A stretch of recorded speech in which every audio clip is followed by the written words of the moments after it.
और भारतवर्ष। अडानी के हित, Bharatvarsh. Adani and India is the same.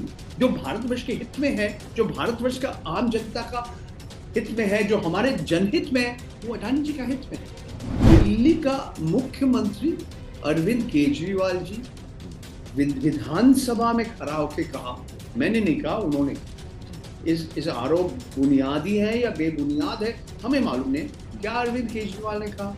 ये तो मोदी जी का पैसा है, ये तो अडानी जी का पैसा नहीं है, ये मोदी जी का पैसा है, ये कंपनी अडानी जी का नहीं है, ये मोदी जी का है। मैंने नहीं कहा, उन्होंने कहा। जितने सारे आरोप इन्होंने किया, इसमें सच है, सच्चाई है या नहीं है, इसके ऊपर एक निष्पक्षता से जांच होना चाहिए। जांच की बात आई सर, तो आखिरी सवाल आपसे और आखिरी जवाब ये जेपीसी। हाँ, मैं बस वही पूछ रहा था कि जेपीसी से सरकार क्यों भाग रही है, क्या तकनीकी दिक्कत है। नमस्कार दोस्तों, मैं अजय प्रकाश और आप देख रहे हैं जनज्वार। अडानी को लेकर हिंडनबर्ग की रिपोर्ट आने के बाद से पूरे देश में सवाल भी रहे और नुकसान भी अडानी का बहुत। पर अगर शांत रहा, चुप रहा, तो हमारे देश की सत्ता चुप रही, प्रधानमंत्री मौन रहे और उस पर कुछ नहीं बोला गया। अभी भी सवाल लगातार हैं, विपक्ष लगातार प्रश्न उठाता है, जनता जानना चाहती है सच, लेकिन अब तक कुछ भी पता नहीं। ऐसे में हमारी यह जिम्मेदारी बनती है जनज्वार के पाठकों को सही जानकारी दी जाए। हमारे साथ इस वक्त जो सज्जन दिखाई दे रहे हैं, उनका नाम प्रणंजय गुहा ठाकुरता है। वह देश के उन चंद पत्रकारों में शामिल हैं जिन्होंने अडानी पर सर्वाधिक खोजी रपटे की है। वह देश के इकलौते पत्रकार हैं जिन पर 6 मानहानि के मुकदमे अडानी और अडानी की वकालत और वकीलों ने किया है। ऐसे में उनसे जानना सबसे बेहतर होगा भारत में कि आखिरकार अडानी ने हमारे देश के लिए क्या किया है, क्या नहीं किया है, राष्ट्र का कितना नुकसान किया है, राष्ट्र की जनता का कितना नुकसान किया है। प्रणंजय जी, आपका जनज्वार में स्वागत है। और हमारा पहला सवाल जनता की तरफ से, जो सबसे पहले लोग समझना चाहते हैं कि जब हिंडनबर्ग की रिपोर्ट आई और खुलासा हुआ कि एलआईसी और एसबीआई में का पैसा अडानी की कंपनियों में लगा हुआ है, तो लोगों ने कहा, विपक्ष ने, कि एलआईसी या एसबीआई डूब जाए। लेकिन अभी की हालत यह है कि जस के तस जनता का पैसा बना हुआ है। ऐसे में सही जानकारी क्या है? क्या कोई नुकसान हुआ है या यूं ही सिर्फ बातें? पहले धन्यवाद अजय जी, आपने आपका कार्यक्रम में हमें बुलाया, मेरे को बुलाया आपने, और मैं आपका दर्शक से पहले ही माफी मांग रहा हूँ क्योंकि मेरा हिंदी कमजोर है। मेरा मातृभाषा बांग्ला है। फिर भी आपने जो सवाल उठाया, देखिए, अभी 3.5 महीना के आसपास हो गए। ये हिंडनबर्ग रिसर्च का रिपोर्ट 24 जनवरी का दिन है। उस समय अडानी घराना का एक पब्लिक शेयर इशू शुरू होने वाले थे। तो शुरू होने के बाद, पैसा मिलने के बाद उन्होंने वापस ले लिया। तो ये इसके पीछे एक लंबा चौड़ा कहानी है। मगर आपने जो सवाल उठाया, पहले मैं उसमें आता हूं। देखिए, डूबेगा कोई नहीं। भारतीय जीवन बीमा का संस्था जो है एलआईसी, लाइफ इंश्योरेंस कॉर्पोरेशन, वो कभी डूबेंगे नहीं। भारतीय स्टेट बैंक इंडिया नहीं डूबेंगे, क्यों? ये सरकारी संस्था है। आपका पैसा, मेरा पैसा तो है ही जरूर, मगर ये महत्वपूर्ण है कि जो लाइफ इंश्योरेंस कॉर्पोरेशन, उनकी इतिहास में पहला बार एक मीडिया रिलीज, एक प्रेस रिलीज इन्होंने किया कि देखिए, चिंता को कोई विषय नहीं है। या अडानी समूह में एलआईसी का कुछ पैसा हमने निवेश किया, लगभग 32,000 करोड़ के आसपास, और कोई चिंता का विषय नहीं। हमारे पास तो लाखों करोड़, अरबों करोड़ का पैसा है। तो ये हम जितने हमारे एसेट्स हैं, हमारे संपद है, उसके बहुत ही छोटा एक हिस्सा है। बिल्कुल ठीक था, बिल्कुल ठीक। सवाल और कुछ है। ये जो पैसा भारतीय रिजर्व बैंक, भारतीय जो जीवन बीमा संस्था है LIC ने निवेश किया, इसका कोई फायदा मिला?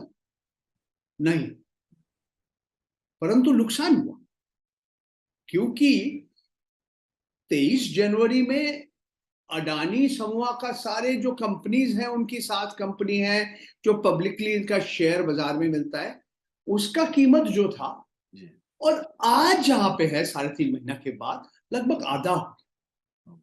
तो जो निवेश किया ये सारे कंपनी में, उनका भी संपत्ति का मूल्य भी आधा हो गया। ये वास्तव है। भारतीय रिजर्व बैंक तो भारतवर्ष के सबसे बड़ा बैंक है, State Bank of India sir ji. State Bank of India, बिल्कुल। ये तो सारे बैंकों से सारे सबसे ज्यादा इनके पास संपद है, संसाधन है। तो हाँ, इन्होंने भी बहुत सारे अडानी समुदाय के कंपनियों को पैसा दिया, और वही हालत है कि आप जब निवेश करते हैं, एक दो चीज है। एक तो आप जब ऋण देते हैं, लोन देते हैं, तो लोन जब आपको अगर वापस नहीं आएंगे तब एक समस्या का बात होता है, चिंता का विषय होता है। मगर जब आपका, जैसे स्टेट बैंक ऑफ इंडिया के म्यूचुअल फंड है और भी संस्था है, जब ऐसा संस्था जब निवेश करते हैं और बाजार में ये निवेश और ये जो एसेट्स है, ये जो शेयर्स का जो मूल्य है, ये कम हो जाता है, तो इसका नुकसान इन्हीं के मामले। तो यही है आज के हम जिस स्थिति में हैं। अब सर, चूंकि आप आर्थिक पत्रकार के साथ साथ पॉलिटिकल जानकार भी, तो इसी को थोड़ा एक्सटेंशन करते हैं कि इसका नुकसान फिर, जैसे SBI ने अपनी सफाई दे दी कि हमारा सिर्फ 1% था, LIC ने भी कहा एक मामूली हिस्सा था, लेकिन इसका नुकसान तो किसी न किसी रूप में जनता भुगतेगी। एक आपने बताया कि जिन्होंने म्यूचुअल फंड में या फिर शेयर में इन्वेस्ट किया था वो नुकसान हुआ, उसके अलावा लॉन्ग टर्म इस मुल्क के और बड़ी जनता को भी इस तरह के आर्थिक नुकसानों को भुगतना पड़ता होगा। अजय जी, 2 कदम पीछे हटके हम ये जो आज का जो स्थिति है हम देखने चाहते हैं जी। जो पहला बात मैं कहना चाहता हूं कि भारतवर्ष में बहुत बड़े बड़े कॉर्पोरेट घराना पहले भी था, आज भी है। टाटा ग्रुप के नाम आपने सुना, बिरला ग्रुप के नाम भी सुना, अंबानी यानी कि रिलायंस ग्रुप, सबके। और इन सारे जो कॉर्पोरेट घराना कुछ दशक लेके बहुत बड़ा बन गया, और कभी कभी इनका जो बाजार में उछाल चढ़ाव होता है, इनका जो शेयर का दाम भी कम हो जाता है। मगर मैं कहना चाहता हूं कि ये सारे जितने कॉर्पोरेट समूह है, ऐसा एक ही ग्रुप है भारतवर्ष में जो आज इतना तीव्र गति में आगे बढ़ा। तो देखिए, 20 साल पहले गौतम अडानी का नाम किसी ने सुना भी नहीं था। मुंबई का झवेरी बाजार में हीरा का कारोबार करते थे। उनका परिवार का एक प्लास्टिक्स बनाने का एक कारखाना थे, एक प्रोजेक्ट था। उनका नाम ज्यादा लोग नहीं सुना। और फिर वो भारतवर्ष क्यों, एशिया क्यों, विश्व में सबसे धनी व्यक्ति में 2 नंबर स्तर में 3 नंबर जाके पहुंचे। ये तो सब लोग आश्चर्य हो गए। इससे भी ज्यादा जब लोग आश्चर्य हो गए कि ये पहले हमने कभी नहीं देखा कि अगर आप एक संस्था, हिंडनबर्ग रिसर्च अमेरिका में है, 10-12 लोग की एक कंपनी है, उन्होंने एक रिपोर्ट तैयार किया, सार्वजनिक किया, और अचानक कंपनी का शेयर नीचे गिर गया। उनका अपना मतलब है, वो साफ बता दिया कि हम मुनाफा कमाने चाहते हैं, हम शॉर्ट सेलर है, कि हम सट्टेबाजी कर रहे हैं, हम जुआरी है, वो खुद कह रहे हैं, खुद कहा। तो मैं समझता हूं ये सब लोग को आश्चर्य कर। तो एक और बात मैं कहना चाहता हूं कि देखिए, ये टाटा ग्रुप के बात करिए, बिरला ग्रुप के बारे में कहिए, अंबानी यानी कि रिलायंस ग्रुप के बारे में आप बात कीजिए, भारतवर्ष के अर्थव्यवस्था में बहुत सारे हिस्से में इनका एक बहुत बड़ा भूमिका कभी कभी इनका एकदम पूरा नियंत्रण है, एकदम मोनोपोली या ओलिगोपोली है। मगर ऐसा कोई कॉर्पोरेट घराना नहीं है भारतवर्ष में जिसका आज हस्तक्षेप आप इतने जगह में, कोयला आयात, कोयला खनन, बिजली उत्पादन कोयला के माध्यम से, सूरज से रिन्यूएबल एनर्जी के माध्यम से, समुद्र का बंदर, हवाई अड्डा, ये सड़क बनाना, मकान बनाना, हमारे जो डिफेंस सर्विस, हमारा जो मिलिट्री है, जो हमारा स्थल सेना है, वायुसेना है, नौसेना है, इनके लिए अलग अलग इक्विपमेंट, जैसे आपने ड्रोन्स के बारे में हम कहेंगे, और भी यहां से शुरू करके तेल, फॉर्चून ब्रांड, जो आप खाने बनाते हैं घर पे, आपका जो आप पराठा बनाते हैं, समोसा आप तलते हैं, तो वहां से सेब, जो शहर में जो गैस का वितरण होता है, ये पूरा लिस्ट में तो खत्म नहीं किया, और सिर्फ भारतवर्ष में नहीं, बांग्लादेश में, श्रीलंका में, इंडोनेशिया में, ऑस्ट्रेलिया में, रूस में, चीन में, यूएस में अडानी समूह का कोई ना कोई एक संपर्क है, कारोबारी संपर्क है, इजराइल में भी है। तो इस तरह से फैल गया अडानी ग्रुप। ये कभी, और मैं समझता हूं भारतवर्ष पे ऐसा एक और उदाहरण नहीं आप दे पाएंगे कि एक कॉर्पोरेट घराना इतने जगह में थोड़ा सर और इसको क्लियर करते हैं कि 2014 में राहुल गांधी ने, आखिरी चीज मैं कहना चाहता हूं, ठीक है, आप पहले सवाल उठाइए, एक छोटा सा बात मेरा। ठीक, आप सब जानते हैं कि जनज्वार का खर्च आपके जनसहयोग की बदौलत चलता है। आप भी जनसहयोग में शामिल हों और आजाद और स्वतंत्र पत्रकारिता को बनाए रखने के हमारे इस महाअभियान में शामिल हों। हमें इंतजार रहेगा आपके सहयोग का, क्योंकि आपका सहयोग ही हमारी मजबूती का सबसे ताकतवर रास्ता है। धन्यवाद साथी।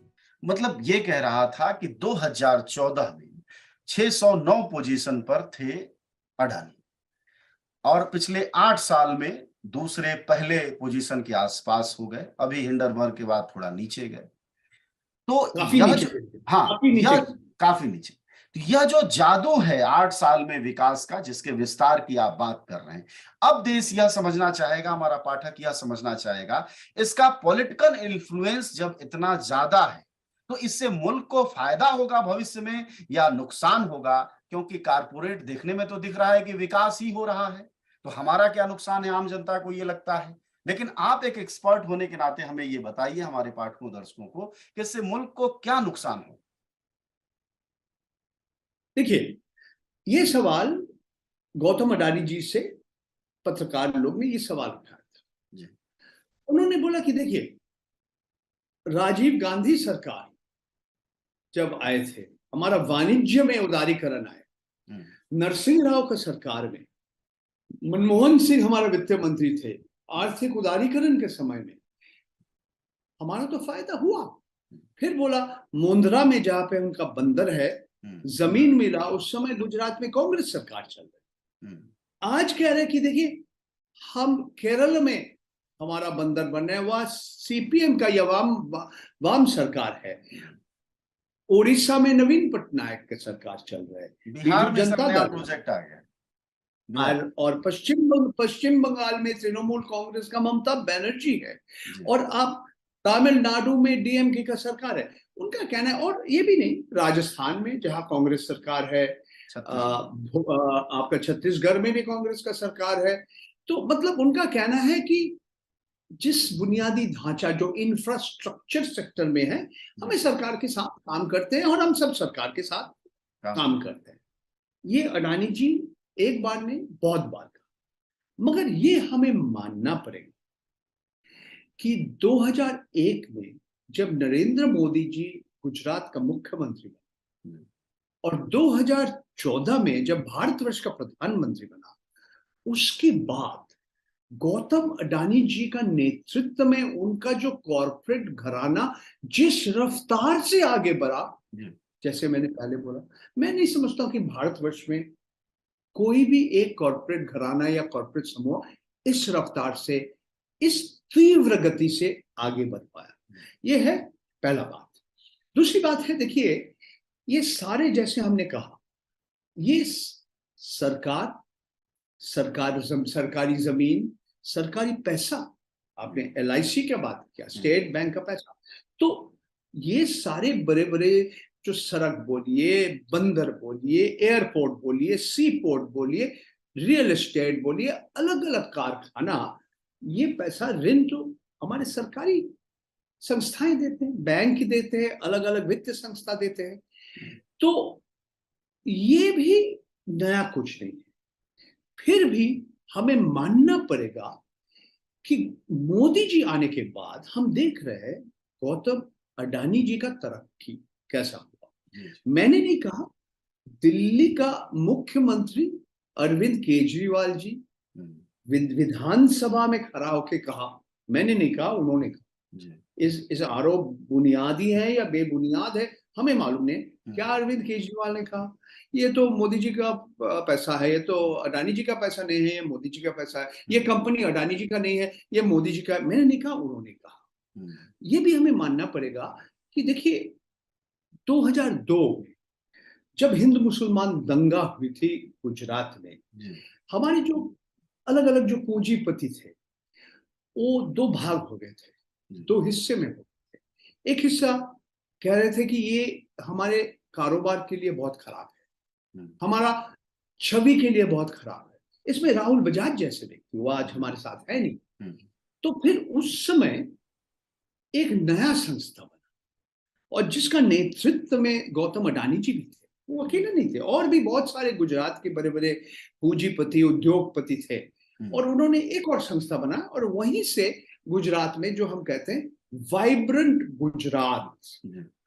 और आप ये भी देखिएगा कि जब हिंडनबर्ग रिसर्च की ये रिपोर्ट आने के बाद, जब गौतम अडानी जी का कंपनियों का शेयर एकदम गिर गया, घट गया, एक चीज वो बार बार कह रहे थे, ये अडानी जी का जो चीफ फाइनेंस ऑफिसर है, उन्होंने कहा कि अडानी जी और भारतवर्ष, अडानी के हित, भारतवर्ष। और उन्होंने इतना भी कहा, जलियांवाला बाग का भी बात इन्होंने किया, मैंने, उन्होंने किया, कि ब्रिटिश भारतीय सैनिक को लेके भारतीय नागरिक को मारता है। इसका मतलब क्या है, इसका माने क्या है? मतलब अगला सवाल जी, जो Adani and India is the same, जो भारतवर्ष के हित में है, जो भारतवर्ष का आम जनता का हित में है, जो हमारे जनहित में है, वो अडानी जी का हित में है। ये इस तरह से लोग कहते हैं, और आपने बिल्कुल ठीक कहा। इस तो हम ये बताना चाहेंगे आपके माननीय प्रधानमंत्री, हमारे माननीय प्रधानमंत्री अभी तक कुछ नहीं कहा। अब इसका मतलब ये हुआ कि अगर हम प्रणंजय जी की बात सुन रहे हैं तो मतलब ये हुआ कि एक उद्योगपति, एक पार्टी और एक देश की तरफ बढ़ना ही भारत का हित है। खैर सर, अगला सवाल हमारा ये है कि राहुल गांधी या दूसरे नेता बार बार कहते रहे कि 20,000 करोड़ किसका है, जो सेल कंपनियों का है। तो दो बातें, तो ये 20,000 करोड़ की जानकारी असल में क्या है, थोड़ा ये भी बताएं। दूसरा ये है कि सेल कंपनियां क्या सभी अवैध होती हैं या कुछ वैध होती हैं, जो कि दूसरे देशों में बनी होती हैं और हमारे देश को कोई फायदा पहुंचाती है? इसकी थोड़ी सी तकनीकी जानकारी भी दीजिए जी। देखिए अजय जी, ये सवाल जटिल सवाल है, इसका सरल भाषा में आम जनता के ऊपर ये समझना आसान नहीं है। मगर जो हिंडनबर्ग का रिसर्च का जो रिपोर्ट अगर आप पढ़ेंगे, 32,000 शब्द के हैं, जो भारतीय जो जांच संस्थाएं हैं, जैसे DRI, directorate of revenue intelligence, और भी ऐसे हैं संस्थाएं, उनका यह क्या आरोप है, ये आरोप में दम है या नहीं है, ये अलग बात है। कोर्ट क्या कह रहे नहीं कह रहे, ये अलग बात है। मगर आरोप क्या है कि जो बिजली उत्पादन के लिए, जो कारखाना बनाने के लिए जो मशीन आप विदेश से आयात कर रहे हैं, जो कोयला विदेश से आयात कर रहे हैं, इसकी किस कीमत में आप आयात कर रहे हैं, निर्यात कर रहे हैं, इसमें गड़बड़। ये आरोप सिर्फ हिंडनबर्ग रिसर्च की रिपोर्ट में नहीं है, DRI का कारण दिखाओ नोटिस में है। तो इसका मतलब क्या है, ये आम आदमी के लिए क्या है और क्या असर पड़ता है। जब ये एक उदाहरण में दे रहा हूं, एक समझ लीजिए, एक आप बिजली का कारखाना बना रहे थे और जो आपने ये इसकी जो मशीनरी आप विदेश से लाया, इसका आप दिखा रहे खाता में कि 100 रुपया, मगर इसका असली कीमत था 80 या 70 या 75। तो ये बाकी पैसा कहाँ चला गया और इसका असर क्या आम उपभोक्ता के ऊपर क्या पड़ रहा है, आपके ऊपर क्या पड़ रहा है कि आपको बिजली के ऊपर ज्यादा पैसा देना पड़ रहा है। अच्छा, शेल कंपनी क्या है, देखिए विश्व में 70-80 ऐसे टैक्स हेवन कहते हैं, छोटे छोटे देश है, द्वीप है, जैसे मॉरिशस, ब्रिटेन के अंदर ही 10-12 है, ब्रिटिश वर्जिन आइलैंड, साइप्रस ऐसे देश है, एक देश के अंदर के भी ऐसे टैक्स हेवन होते हैं, सिंगापुर भी ऐसा है, हांगकांग भी है, अमेरिका में ऐसा जगह है जहां पे भी, अमेरिका अंदर, यूरोप के अंदर भी ऐसे ऐसे जुरिस्डिक्शन बोलते हैं जहां पे अगर आप कारोबार करेंगे, पहला बात बहुत कम लोग इसका जानकारी है, पारदर्शिता से लोग काम नहीं करते हैं, फिर भी टैक्स आपको बहुत कम देना पड़ता है, कभी कभी टैक्स देना ही नहीं पड़ता। तो इस शेल कंपनी का, ये शेल कंपनी क्यों,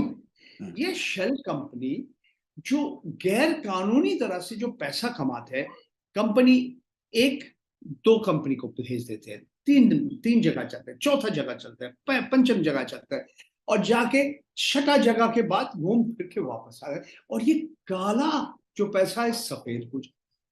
ये काला पैसा कहां से आया, ये किसका है, ये जो कंपनियां है, ये कंपनी का मालिक कौन है, आप दिखाएंगे कंपनी ए का मालिक है कंपनी बी, और कंपनी बी का मालिक है CDE, और कंपनी CDE का मालिक है FGHI, ऐसा करके पूरा आप परिवार का एक पेड़ बनाइए, फैमिली ट्री बनाइए, फिर आपको मालूम पड़ेगा जो हम, ये सेबी का जांच है, अल्टीमेट बेनिफिशियल ओनर, असली मालिक कौन है जी, इसके साथ कोई एक परिवार या प्रोमोटर ग्रुप के साथ है। देखिए मैं एक उदाहरण देता हूँ, गौतम अडानी जी का बड़ा भाई है विनोद अडानी जी, वो विदेश में रहते हैं, वो साइप्रस का नागरिक है, एक समय बोलते हैं हमारे साथ ये अडानी ग्रुप का कोई संपर्क नहीं है, फिर बाद में बोला हाँ कोई संपर्क है।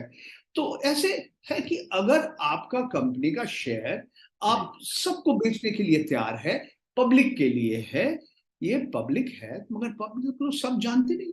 आप पुराना वो रोटी का फिल्म का गाना सुनिए, पब्लिक है ये सब जानते हैं, मगर यहाँ पे पब्लिक को मालूम नहीं है, वो सब जानते नहीं है, क्यों, पारदर्शिता से नहीं काम करे।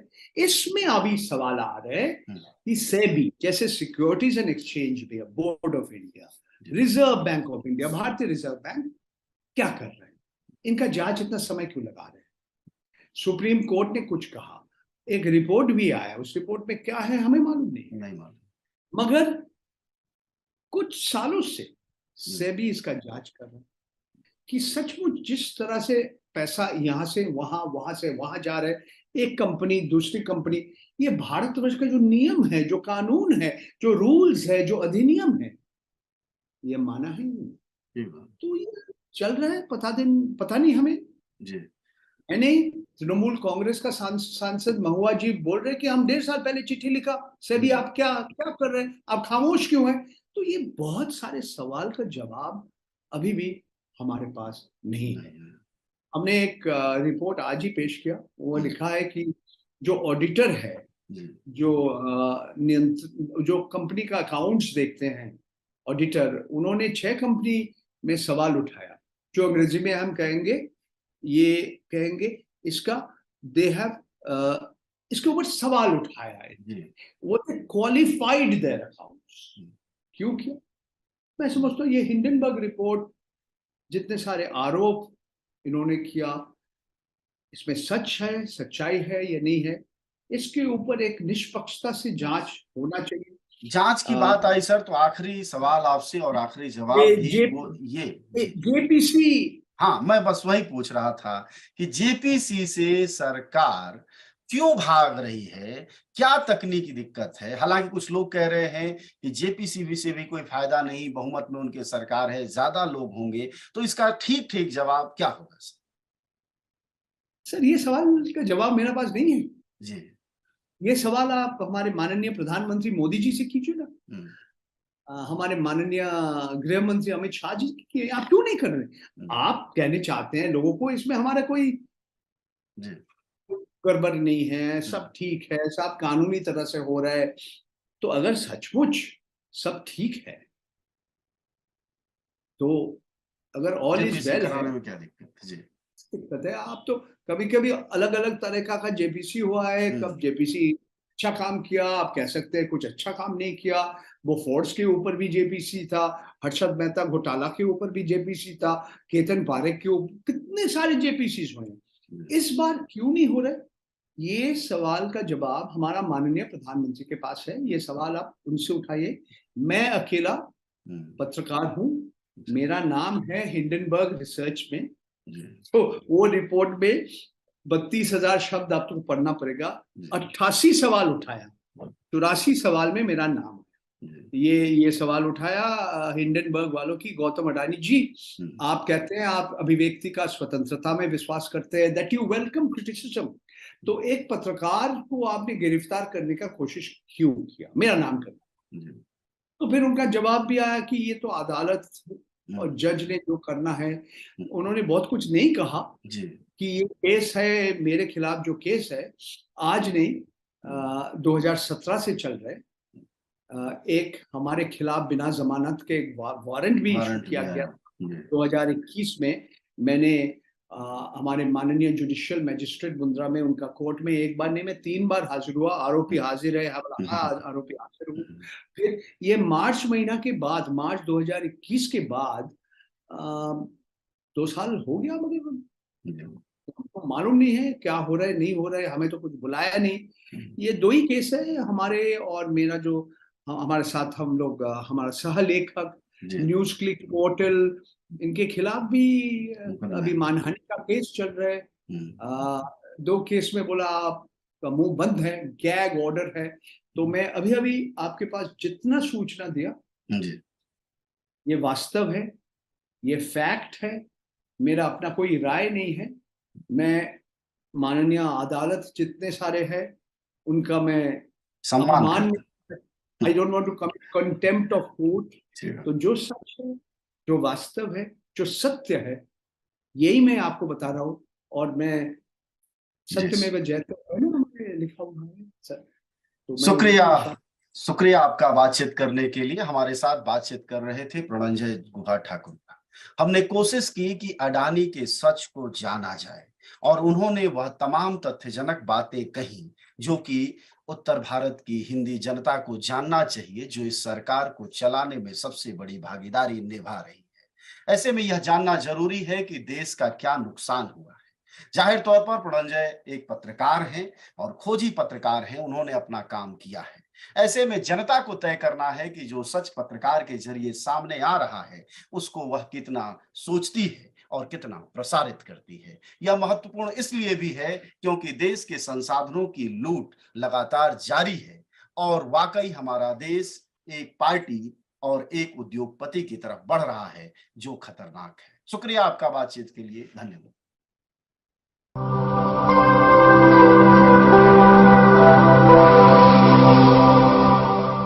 जन ज्वार जनता की मीडिया।